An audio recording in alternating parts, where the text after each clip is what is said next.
Hello साथीहरु, आज हामी कुरा गर्छौं यो युनिट और आउटपुट कस्टिङ नै 12 क्लासको युनिट और आउटपुट कस्टिङ कै अर्को यसको टपिक हामी कुरा गर्छौं आज, जसको नाम हो टेन्डर सिट। त अहिले टेन्डर सिटको कुरा गर्छौं। तपाईहरुको यो युनिट और आउटपुट कस्टिङ जो च्याप्टर छ यसभित्र या त कस्ट सिट सोध्ने हो या त टेन्डर सिट सोध्ने हो। त भनेको यो दुवै मध्ये कुनै एउटा हाम्रो क्वेशन के गर्छ त फाइनल एक्जाममा हाम्रो सोधेको हुन्छ। त हिजो हामीले मतलब अर्को स्टेपमा हामीले के गर्यौं भनेको कस्ट सिट सिध्याएको छौं। आज हामी टेन्डर सिटतिर जान्छौं। टेन्डर सिटको कुरा गर्नु पर्यो भने टेन्डर है सिट च्याप्टरको नाम हो। टेन्डर सिट भनेको के हो पहिला कुरा बुझ्नु पर्यो। त यो टेन्डर सिट भनेको के हो भन्नु पर्दा के हुन्छ, यसलाई के भनिन्छ भने estimated price for future. Estimated price for future है टेन्डर भनेको के हो त? Estimated price for future, future को लागि एस्टिमेट गरेको प्राइस। जस्तै के हुन्छ कि गभर्नमेन्टलाई कुनै पनि डेभलपमेन्ट वर्कहरु गराउनु पर्ने छ नि कुनै ठाउँमा। जस्तै मानौ न कुनै ठाउँमा एउटा स्कुल बनाउनु पर्ने हो। स्कुल बनाउनु पर्ने हो। यो स्कुल बनाउनु पर्नको लागि के गर्छ भनेको गभर्नमेन्टले टेन्डर निकाल्छ। भनेको यस्तो यस्तो मलाई एउटा स्कुल बनाउनु पर्ने हो भनेर उले के गर्छ पत्र पत्रिकामा टेन्डर निकाल्छ। अनि त्यो टेन्डर निकालेपछि मतलब आह्वान गर्छ, एनाउन्समेन्ट गर्छ गभर्नमेन्टले। त भनेको जो कन्ट्र्याक्टरहरुलाई लाइसेन्स प्राप्त हुन्छ नि, जसले गभर्नमेन्टबाट लाइसेन्स लिएर बसेको हुन्छ, उनीहरुले यसमा आफ्नो आफ्नो के गर्छ त यसमा निवेदन दिन्छन्। त्यसमा के लेखेको हुन्छ भने यो तपाईको स्कुल म यति दिनमा यति खर्चमा है मतलब यति यति मटेरियल युज गरेर यति लेबर युज गरेर म बनाएर दिन्छु भनेर एस्टिमेट गरेको हुन्छ। हो त्यसैलाई के भनिन्छ त टेन्डर सिट। भनेको कुनै काम अहिले भएको छैन, फ्युचरमा हुनेवाला छ, त त्यसको एस्टिमेसन हामी अहिले नै गर्नुलाई के भनिन्छ त टेन्डर सिट भनिन्छ है। त्यो फ्युचरमा भोलिको दिनमा अलिकति तलमाथि हुन सक्छ, तर आजै हामी त्यसलाई के गर्छौं त एस्टिमेट गर्छौं। त त्यो एस्टिमेट के को बेसमा गर्छौं त कस्ट सिटको बेसमा गर्छौं। कस्ट सिटको बेसमा हामी एस्टिमेसन गर्छौं, त्यसैलाई भनिन्छ के त टेन्डर सिट। अब कुरा गरौं यो टेन्डर सिट कसरी प्रिपेयर गर्ने त। यसको तीनवटा स्टेप छ। त्यो तीनवटा स्टेप बुझेर हामी के गर्ने त यसको प्रिपरेसन गर्ने। त्यो कसरी गर्ने यहाँ कुरा गर्छु। पहिलो स्टेप फर्स्टमा हामीले के गर्नुपर्छ। स्टेप फर्स्टमा हामीले के गर्ने त स्टेप फर्स्टमा हामीले प्रिपेयर कस्ट सिट रे। पहिला हामीले कस्ट सिट प्रिपेयर गर्नुपर्छ, ठीक छ। कस्ट सिट प्रिपेयर गरिसकेपछि स्टेप 2 मा जानु पर्यो। स्टेप 2 मा हामीले केही पर्सेन्टेजहरु क्याल्कुलेसन गर्नुपर्ने हुन्छ। जो त्यसको बारेमा जुन क्याल्कुलेसन उले भनेको होला नि त्यो हामीले क्याल्कुलेसन गर्नुपर्छ केही पर्सेन्टेजहरु। तर यसमा तीनवटा पर्सेन्टेज हामीले एनी हाउ एभ्री क्वेशनमा वी हैव टु क्याल्कुलेट, ठीक छ, हामीले गर्नै पर्यो। पहिलो क्याल्कुलेसन के हो भने है पहिलो हाम्रो percentage of factory or work overhead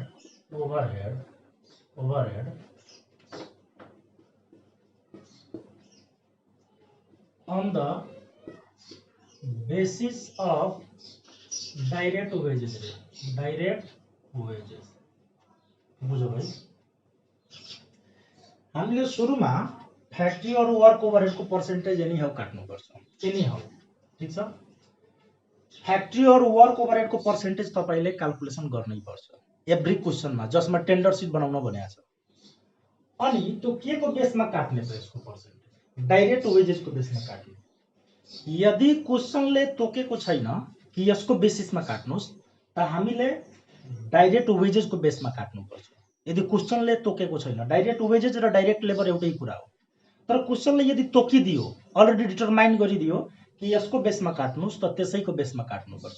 फेरि बुझ्नुस् यो फ्याक्ट्री और वर्क ओभरहेड त पर्सेन्टेज निकाल्नै पर्यो, तर बेसिस कसको लिने त बेसिस यदि उसले अलरेडी डिटरमाइन गरेछ कि यसको बेसिसमा काट्ने त त्यसैको बेसिसमा काट्ने, यदि तोकेको छैन भने डाइरेक्ट वेजेसको बेसिसमा काट्नुपर्छ।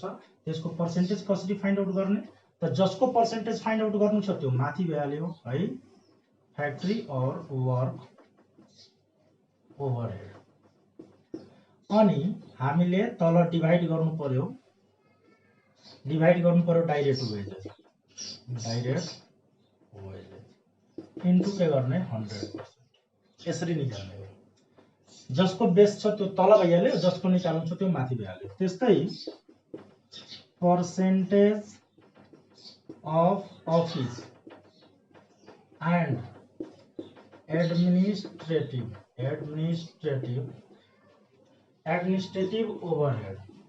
overheads on the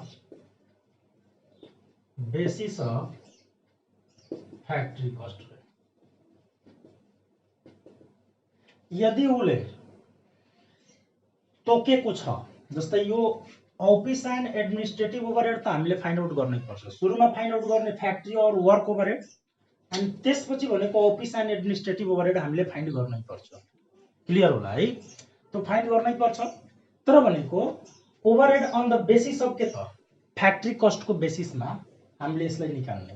यदि क्वेसनले तोकेको छ कि यसको बेसिसमा निकाल्नुहोस् त त्यसैको बेसिसमा निकाल्ने, यदि तोकेको छैन भने जहिले पनि फ्याक्ट्री कस्टको बेसिसमा हामीले फाइन्ड आउट गर्नुपर्छ। फ्याक्ट्री कस्टलाई वर्क कस्ट पनि भनिन्छ।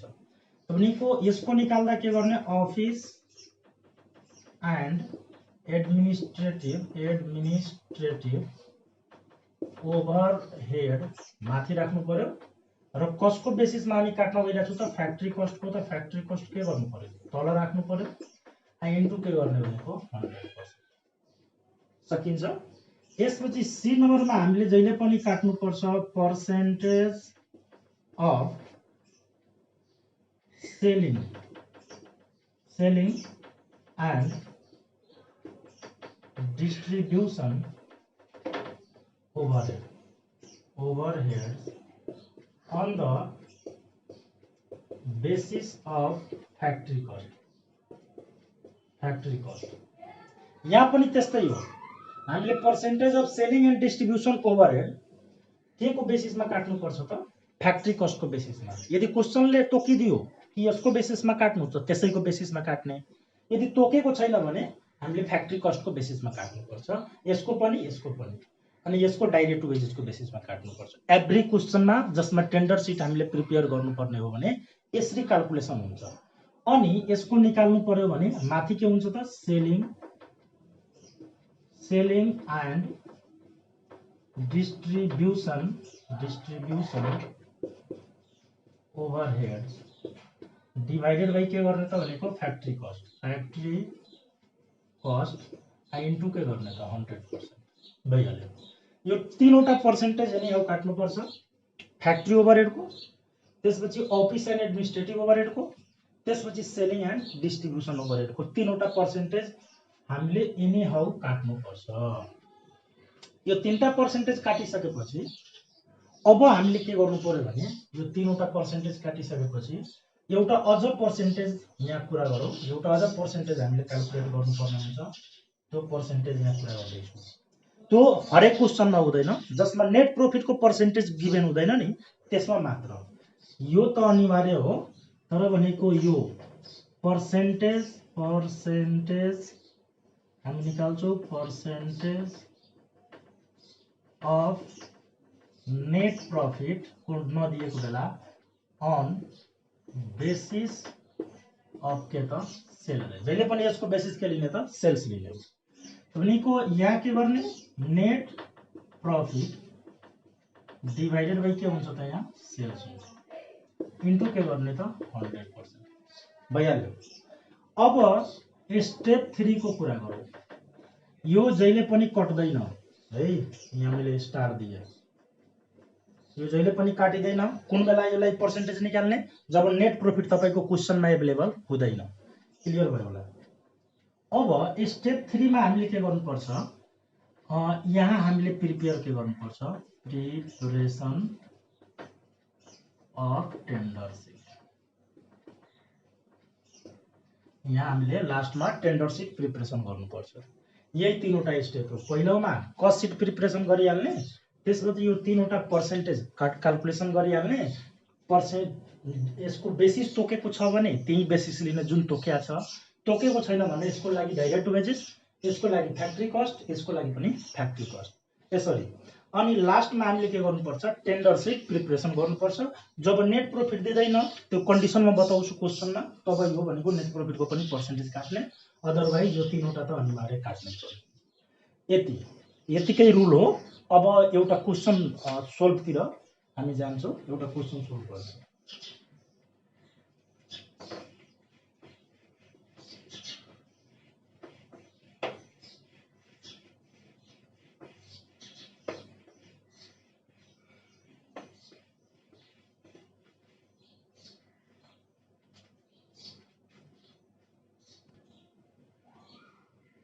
ल एउटा क्वेसन लिएर आएको छु म।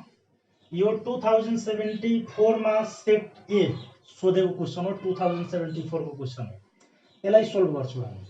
हेरौँ, एकदम सिम्पल छ। सबभन्दा पहिला यहाँ पढ्नु पर्यो, यहाँ रिक्वायर्डमा कस्ट सिट र टेन्डर सिट सोधेको छ। कति क्वेसनमा नभनेको होला रिक्वायर्डमा, हामीले बुझ्नुपर्छ। हेर्नुस् त यहाँ डाइरेक्ट मटेरियल माथि दिएछ, यहाँ पनि दिएछ नि डाइरेक्ट मटेरियल। डाइरेक्ट वेजेस माथि दिएछ अनि तल पनि त दिएछ। दुईवटा डाइरेक्ट मटेरियल, दुईवटा डाइरेक्ट वेजेस, कुनैमा यिनीहरूको नदिए पनि पर्सेन्टेज दिएको हुन्छ भने हामीले बुझ्नुपर्छ यसको मतलब यो टेन्डर हो र यहाँ क्वेसनमा यहाँ भनेको हुन्छ, भाषा पनि दिएको हुन्छ। यो डाइरेक्ट मटेरियल र डाइरेक्ट वेजेस टेन्डर सिट प्रिपरेसनको लागि दिएछ।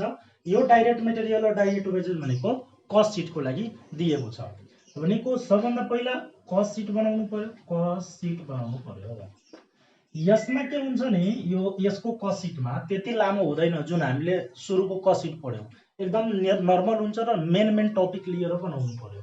त यसमा हामी कस्ट सिट यहाँ प्रिपरेसन गर्दैछौँ, मेन टपिक लिएर यहाँ अझ ठाउँ लिहालौँ, यहाँ मेन टपिक लिएर बनाए। ल भइहाल्यो। यहाँ लेख्छु पार्टिकुलर, लेखिदिन्छु पार्टिकुलर भइहाल्यो। यहाँ भइहाल्यो डिटेल्स अमाउन्ट, यहाँ भइहाल्यो टोटल अमाउन्ट। ल अब के गर्ने त, सबभन्दा पहिला हामीले डाइरेक्ट मटेरियल हाल्नु पर्यो। यसमा ओपनिङ कसैको दिनेवाला छैन। डाइरेक्ट मटेरियल एकदम सिम्पल, डाइरेक्ट मटेरियल। ल डाइरेक्ट मटेरियल कति छ त, 2 लाख भइसक्यो होला। अब डाइरेक्ट मटेरियलमा डाइरेक्ट वेजेसलाई अब एड गरिदिनु। यसमा ज्यादा इन्फर्मेसन दिँदैन, एड गर्ने डाइरेक्ट वेजेस। डाइरेक्ट वेजेस कति छ त, 1 लाख। अनि दुवैलाई जोडिदिने 3 लाख भयो। यही 3 लाखलाई डाइरेक्ट अब भन्ने prime cost, direct prime cost आइसक्यो। प्राइम कस्टमा बीचको एउटा टपिक छोडियो नि, हो त्यो छोड्नु पर्छ, किनभने यसमा ओपनिङ क्लोजिङहरू यो सब कहीं जानकारी दिँदैन, यस्तै बनाउने हो मेन टपिक लिएर। अब एड यसमा डाइरेक्ट गरिदिने फ्याक्ट्री ओभरहेड्स। ठीक छ, फ्याक्ट्री ओभरहेड हाम्रो गिभन होला नि, फ्याक्ट्री ओभरहेड कति त 50,000, डाइरेक्ट यहाँ राख्दा हुन्छ। भनेको 3,50,000 आइसक्यो। यसको अझ पनि टपिक दिन सक्छ तर प्राय दिँदैन। 3,50,000 आइसक्यो। यसलाई हामी के भन्छौँ भनेको फ्याक्ट्री कस्ट, फ्याक्ट्री और वर्क कस्ट आइसक्यो। फ्याक्ट्री और वर्क कस्ट आइसक्यो। अब यसमा एड गर्ने office and administrative overhead. Office and administrative overhead यहाँ दिएछ, अफिस ओभरहेड कति त 35,000 एड गरिदिए 3,85,000 आइसक्यो। यसलाई हामी के भन्छौँ, कस्ट अफ प्रोडक्सन मानौ लेखियो यहाँ। त कस्ट अफ प्रोडक्सन पछि त ओपनिङ र क्लोजिङ फिनिश गुडको राख्नु पर्ने हो नि, त डाइरेक्ट हामी के लेख्छौँ त भनेको कस्ट अफ गुड्स सोल्ड लेख्न सकिन्छ। Cost of goods sold yeah cost of production लेख्दा पनि कुनै फरक पर्नेवाला छैन। अनि यसमा एड गर्नु पर्यो net selling and distribution overhead.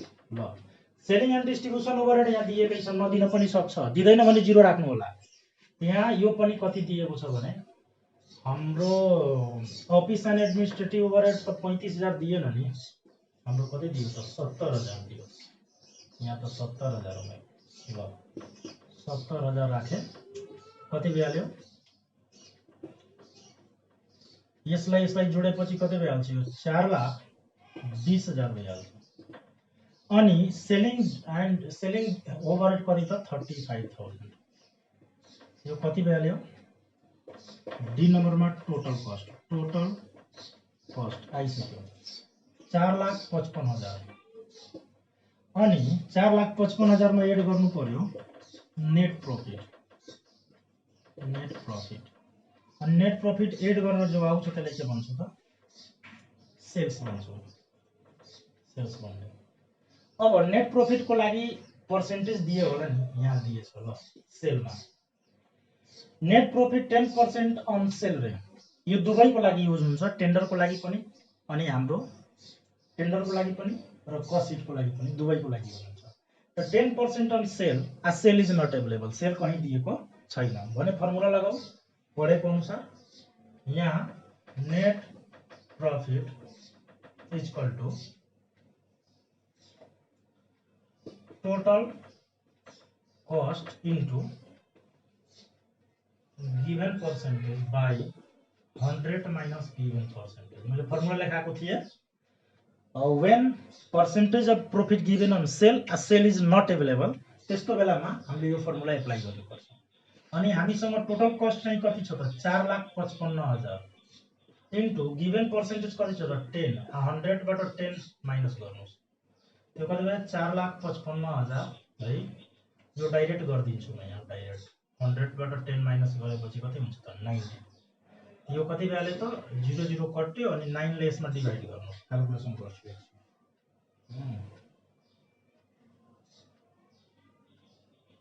Direct कति छ त? 4,55,000 डिवाइडेड बाई कति गर्छु त? 9। 50,555.55। ल यति आयो। यसलाई म यहाँ राख्छु 50,555 राखेर 56 राखिदिए हुन्छ। ल शून्यान्तर 0 मैले गरिदिए, यसलाई जोडे त भने यो कति हुन्छ? 5,05,556 भइहाल्यो। सेल आइसक्यो, काम खत्म। कसिट यस्तै बनाउँदैन, टेन्डर सिट बनाउँदा यसरी प्रिपरेसन गरिसकेपछि अब हामीले के गर्नु पर्यो? पर्सेन्टेज काट्नु पर्यो, सेकेन्ड स्टेप।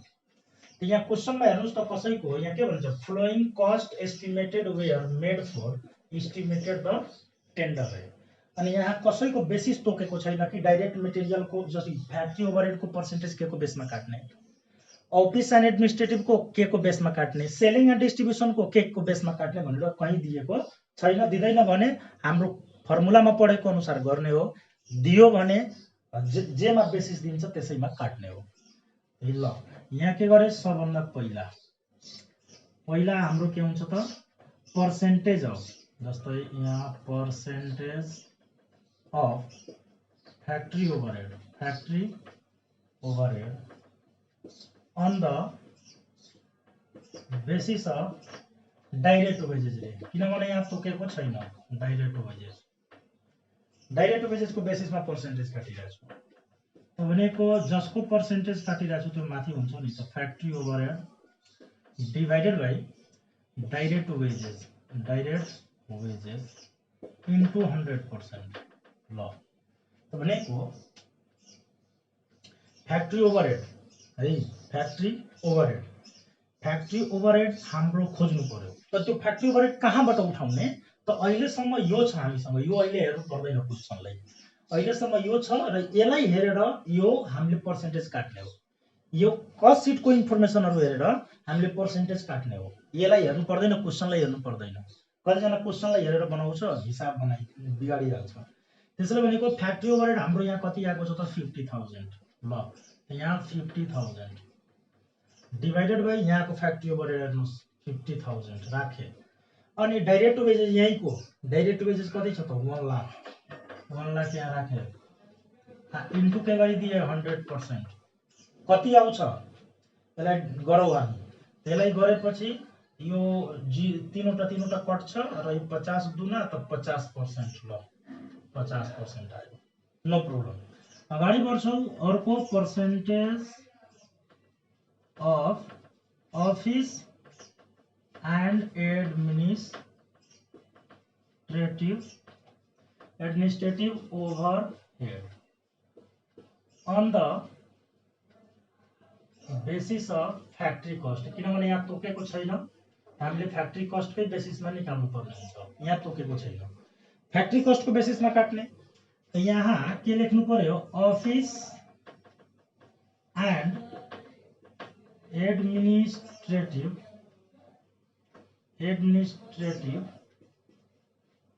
ओभरहेड, अनि यहाँ लेख्ने फ्याक्ट्री कस्ट इन्टु के गर्ने त 100%। त अफिस एन्ड एडमिनिस्ट्रेटिभ यहाँको उठाउनुहोस्, कति दिएछ, 70,000 दिएको छ। यहाँ लेखेँ 70,000 डिभाइडेड बाई फ्याक्ट्री कस्ट यहाँको चाहियो नि हामीले। फ्याक्ट्री कस्ट कति छ त, फ्याक्ट्री कस्ट 3,50,000, 3,50,000 इन्टु 100%, कति आयो निकाल्नु। तपाईँको यो तीनवटा जिरो कट्छ, एउटा जिरो कट्छ, अनि यो 7 ले हैन, त 7 पछि 35, 20% आयो। ल यसलाई काटेपछि 7 पछि 35, अनि 5 ले 100 मा डिभाइड गरेपछि कति हुन्छ त, 20 पछि 100, 20%। अब आयो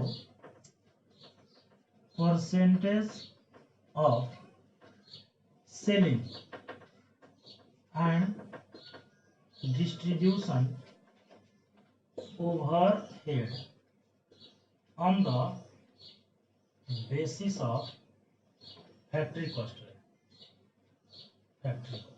ल त अब सेलिङ एन्ड डिस्ट्रिब्युसन ओभरहेडको पर्सेन्टेज निकाल्नु छ, के को बेसमा, फ्याक्ट्री कस्ट, किनभने यहाँ तोकेको छैन नि, कस्टको बेसिसमा काट्ने। ओके, यहाँ के गर्छु, selling and distribution overhead divided by factory cost into के गर्ने 100%।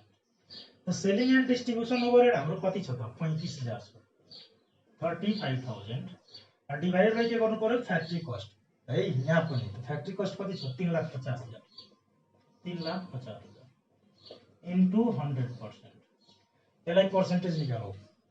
त यहाँ तीनवटा जिरो कट्छ, अनि यसले काट्छ त 10 मा 10 ले 100 मा 10 त 10% आयो। ल यसमा नेट प्रॉफिटको पर्सेन्टेज निकाल्नु पर्दैन, किन पर्दैन भने यहाँ नेट प्रॉफिटको पर्सेन्टेज गिभन छ क्वेशनमा, त्यसैले यसमा पर्दैन, यसमा निकाल्नै पर्दैन। यो तीनवटा पर्सेन्टेज आयो, फ्याक्ट्री ओभरहेडको पर्सेन्टेज आयो, अफिस एन्ड एडमिनिस्ट्रेटिभको पर्सेन्टेज आयो, सेलिङ एन्ड डिस्ट्रिब्युसनको पर्सेन्टेज आयो। ओके, अब हामीले बनाउनु पर्ने थर्ड स्टेप हो। थर्ड स्टेपमा हामीले प्रिपरेसन के गर्नुपर्छ, cost seat. Cost seat preparation गर्दा यसलाई म अलि मेटाउँछु, यही बनाउनु पर्यो कस्ट सिट, ठाउँ छैन नि त। कस्ट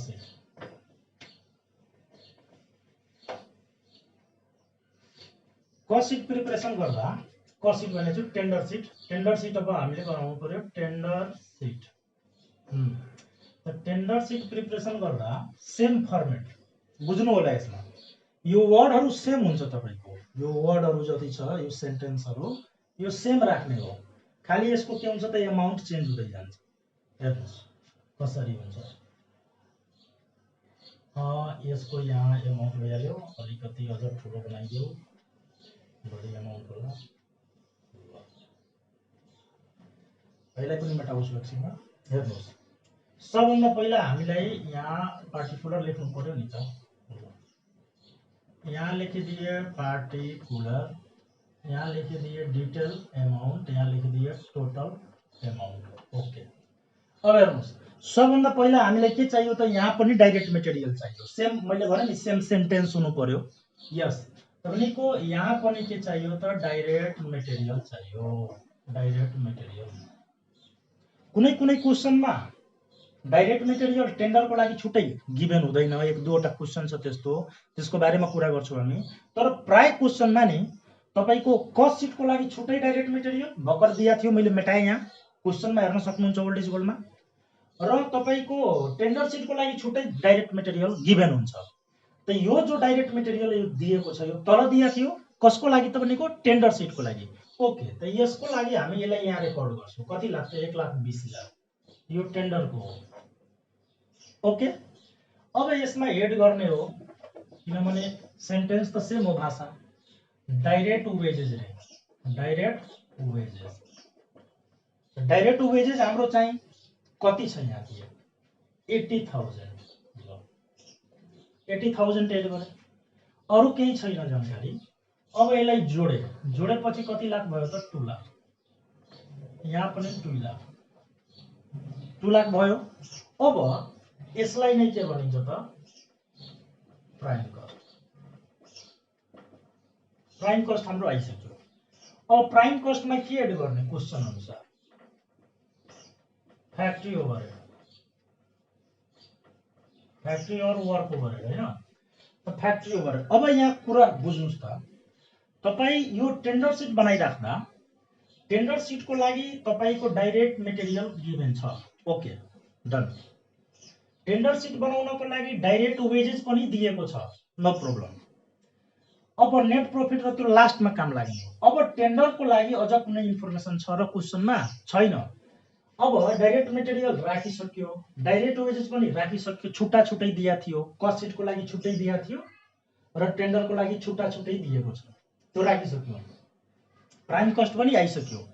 तर भनेको अब हामीले फ्याक्ट्री ओभरहेड चाहियो नि त, फ्याक्ट्री ओभरहेड यसको लागि त दिया थियो नि क्वेसनमा, तर टेन्डरको लागि छुट्टै दिएछ छैन हो। त छैन भने उसैको लागि हामीले यहाँ फ्याक्ट्री ओभरहेडको पर्सेन्टेज काटेका छौं, के को बेसमा काटेका छौं, डाइरेक्ट वेजेसको बेसमा। त अब यहाँ मेन कुरा बुझ्नु पर्ने हो, तपाईलाई फ्याक्ट्री ओभरहेड दिदैन, अब दिदैन भने उसको पर्सेन्टेज हामीले यहाँ फाइन्ड आउट गरेर राखेछौं, कति पर्सेन्ट आएको छ 50%। त अब यहाँ कुरा के बुझ्नु पर्यो भने यो 50% यहाँ निकाल्नु पर्यो, 50% हामीले फाइन्ड आउट गर्नु पर्यो। 50% अफ जति पर्सेन्टेज तपाई काट्नु भएको छ कसको त फ्याक्ट्री ओभरहेडको, के को बेसमा काट्नु भएको छ, डाइरेक्ट वेजेसको बेसमा हो। त यहाँको डाइरेक्ट वेजेसबाट त्यसको त्यति पर्सेन्ट क्याल्कुलेसन गर्नु पर्यो। यहाँको डाइरेक्ट वेजेसबाट जति पर्सेन्टेज आएछ जुन तपाईको बेस हो त्यसबाट त्यति पर्सेन्ट यहाँ काटेर राख्नु पर्यो हो। त के को बेस लिएछौं हामी, डाइरेक्ट वेजेस। त डाइरेक्ट वेजेसमा कति अमाउन्ट छ त 80,000, त 50% अफ 80,000 हामीले क्याल्कुलेट गर्नु पर्यो।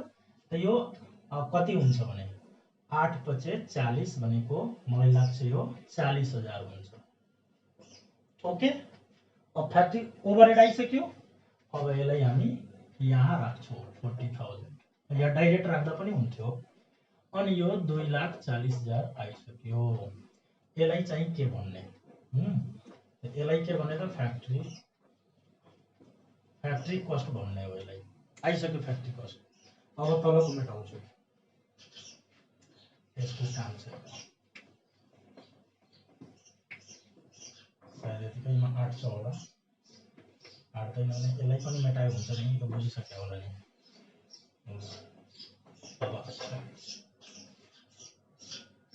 अब हेरौँ है यहाँ कुरा ल। अब सुन्नुहोस्, फ्याक्ट्री कस्ट आइसक्यो। फ्याक्ट्री कस्ट आइसकेपछि अब यसमा एड गर्ने हो अफिस एन्ड एडमिनिस्ट्रेटिभ ओभरहेड। त अफिस एन्ड एडमिनिस्ट्रेटिभ ओभरहेड पनि त दिएको छैन नि छुट्टै, टेन्डर सिटको लागि छैन। छैन भने उसको लागि पनि पर्सेन्टेज हामी निकालेका छौं यो अफिस एन्ड एडमिनिस्ट्रेटिभ ओभरहेडको। के को बेसमा काटेका छौं, फ्याक्ट्री कस्ट। यदि अरू कुराको बेसमा काटेको भए त्यसैबाट यहाँबाट काट्थे, तर यहाँ के को बेसमा काटेछु त फ्याक्ट्री कस्ट। तर कति आएको छ काटेर भनेको 20%। त यहाँ के गर्छौ त 20% अफ के को बेसमा काटे हो त फ्याक्ट्री कस्टको बेसमा। त यहाँको फ्याक्ट्री कस्ट कति आएको छ 2,40,000, 2,40,000 बाट काट्ने हो, यहाँकोबाट जसको बेसिसमा काट्नु भएको छ नि यहाँको त्यसबाट पर्सेन्टेज काट्ने हो। त 2,40,000 को 20%। कति आयो त फाइन्ड आउट गरौँ। यो 24 दुना 48,000 लागिरहेछ आउँछ। ल 48,000 आयो। यसलाई जोड्नु पर्यो भने 2 लाख अनि 88,000 आउँछ। ठीक छ। यसको 24,000 24,000 48,000 ठीक छ। अनि यसलाई हामी के भन्छौँ त सी नम्बरमा cost of good sold. Same भाषा। अब यसमा के एड गर्नु पर्यो selling and distribution overhead add गर्नु पर्यो। Selling and distribution overhead add गर्नु पर्यो। त सेलिङ एन्ड डिस्ट्रिब्युसन ओभरहेड पनि त गिभन छैन नि त तपाईको क्वेशनमा छैन टेन्डरको लागि छुट्टै गिभन छैन भनेको छैन भने उसको लागि त पर्सेन्टेज काटेका छौं नि हामी के को बेसमा त फ्याक्ट्री कस्टको बेसमा कति पर्सेन्ट त 10% हो जसको बेसिसमा काट्नु हुन्छ त्यसैबाट त्यो पर्सेन्टेज काट्ने हो। त यहाँ के गर्ने त 10% अफ के को बेसमा काट्ने त भनेको फ्याक्ट्री कस्ट कति छ त 2,40,000 2,40,000 को 10% क्याल्कुलेट गर्नुस् त कति आउँछ भनेको यो 24,000 आउने हो। यहाँ 24,000 एड गरिदिए कति हुन्छ 8,012 को 2 यहाँ 3 वटा 0 त भइहाल्छ 8,012 को 2 हातमा 1 8 2 10 2 12 अनि यो 3,22,000 है 3,22,000 आउने हो। 88 89 90 अनि 12 यता गयो त 12 22 भनेको छ। एकचोटि क्याल्कुलेट गरिहालौँ टेन्सन के छ 13,25 यसमा हाम्रो कति हुन्छ 2,88,000 प्लस के गर्ने त 24,000 3,12,000 त 22 कहाँबाट त्यही त 12 आइरहेको थियो। ल यति सिम्पल एड 3,12,000 आइसक्यो। अब योलाई हामी के भन्ने त यसलाई के भन्ने त डी नम्बरमा टोटल कस्ट हैन यो सी नम्बरमा हाम्रो कस्ट अफ गुड्स छ। अब यहाँ आयो टोटल कस्ट डी नम्बरमा यस टोटल कस्ट आइसक्यो कस्ट अफ गुड्स हो त्यसपछि selling and distribution total cost आइसक्यो कति आयो त 3,12,000। अब यसमा एड के गर्नु पर्यो त भनेको नेट प्रॉफिट एड गर्नु पर्यो। अनि नेट प्रॉफिट एड गरेपछि जुन आउँछ त्यसले के भन्छ त टेन्डर प्राइस। यही एउटा कुरा चेन्ज हो टेन्डर प्राइस रे एउटै कुरा चेन्ज हो के यहाँ सेल लेख्थे यहाँ के लेख्नु पर्छ टेन्डर प्राइस लेख्नु पर्छ। कोटेसन प्राइस पनि भनिन्छ यो टेन्डर प्राइस। त यहाँ के गर्ने पर्सेन्टेज निकाल्नु पर्यो नि यहाँ पनि सेम पर्सेन्टेज सेम रुल यहाँ पनि काम लाग्छ। Percentage given on sale is not available यहाँ पनि सेल दिएको छैन त यहाँ पनि के गर्ने त net profit is equal to net profit is equal to total cost into given percentage by 100 minus given percentage। total cost कति छ हाम्रो 3,12,000 into 10 by 90 कसरी 90 आयो त 100 बाट 10 माइनस हुन्छ जति पर्सेन्ट दिएछ त्यो माइनस हुन्छ। अब यसलाई गरौँ त यहाँ 0 0 कट्छ कटेपछि के हुन्छ त 9 ले डिवाइड गर्नु पर्छ कति आइरहेछ कति आएको छ हाम्रो 3,12,000 डिवाइडेड बाइ 9 34,666.67 34,666.67 आयो। ल यति यहाँ राख्ने नेट प्रॉफिट को ठाउँमा 34,667 34,667.67 अनि यो एड गरिदिनु पर्यो यसलाई एड गर्नु पर्यो। एड गर्ने 3,12,000 सँग 3,46,000 666 यहाँ 66 हुन्छ यो 66.67 ल यसरी 3,46,666.67 यो पोइन्ट। यसरी टेन्डर प्राइस हाम्रो निस्क्यो। यसरी गरेर कस्ट मतलब बनाएर तपाईले टेन्डर प्रेजेन्ट गर्न सक्नुहुन्छ, बनाउन सक्नुहुन्छ। यसमा कस्ट पहिला प्रिपरेसन गर्ने, त्यसपछि तीनवटा पर्सेन्टेज निकाल्ने, त्यसपछि टेन्डर सिट बनाउने, अनि जसको बेसिसमा यहाँ पर्सेन्टेज काटेको त्यसैको बेसिसमा यहाँ हामीले पर्सेन्टेज काटेर निकाल्न सक्छौँ। यसलाई प्रिपेयर गर्न सकिन्छ।